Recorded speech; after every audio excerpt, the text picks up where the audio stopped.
Hi everybody, I'm going to talk a little bit about phonograms and puzzle words.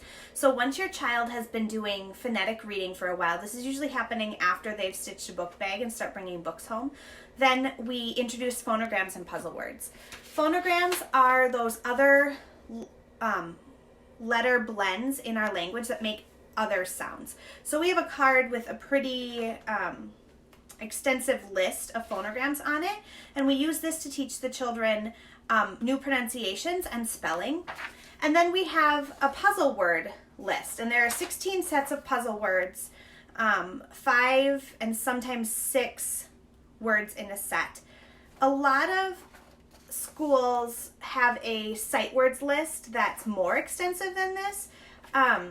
These the children have to memorize, and so when you have lists of hundreds of sight words, it's hard for the child, they get really overwhelmed. So we focus on teaching phonograms because a lot of the words on those sight words list, if the child knows the phonogram, they actually can read the word and they don't need to memorize it. So I'm going to talk about puzzle words first. This is the puzzle word card, and if it's your child's first time doing puzzle words, we explain them like this. Puzzle words are words that puzzle our mind. We can't sound them out, so we have to memorize what they are. It's like a puzzle. At school, we have a card that has each one of these words on it. So you could make your own cards by just writing the words on pieces of paper. So on 5 little pieces of paper, you would write the, I, to, and was if you're doing the first set. And then you put the card in front of your child and say the, T-H-E, the. And then your child says the, T-H-E, the. We say it and then spell it and then say it. And then you use it in a sentence. The dog ran out of the room, and then your child uses it in a sentence. Then we do the next one. And this one's kind of funny because we say a. You spell just saying the word a. Then the child says it. You both use it in a sentence. And then I, we really like this one. I. They think that's pretty funny. So then you do that, they do it, and you go through all 5 of them.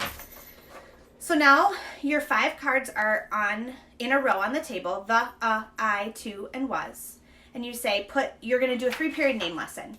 So you've said the first period, you've said what all the letters are, or all the words are, and then put the right here, put a right here, spell I, put was by the, put to under a, give me I. You do different commands to help them manipulate the information that they're trying to learn. So they're moving them all around the table, they're practicing saying them and spelling them. And then when they're done, I have them move them all back into the middle of the table, and they like when we flip them over, so say goodbye the, goodbye goodbye to, goodbye I, goodbye was, and then knock knock, who's there, and flip it over and see if they remember it.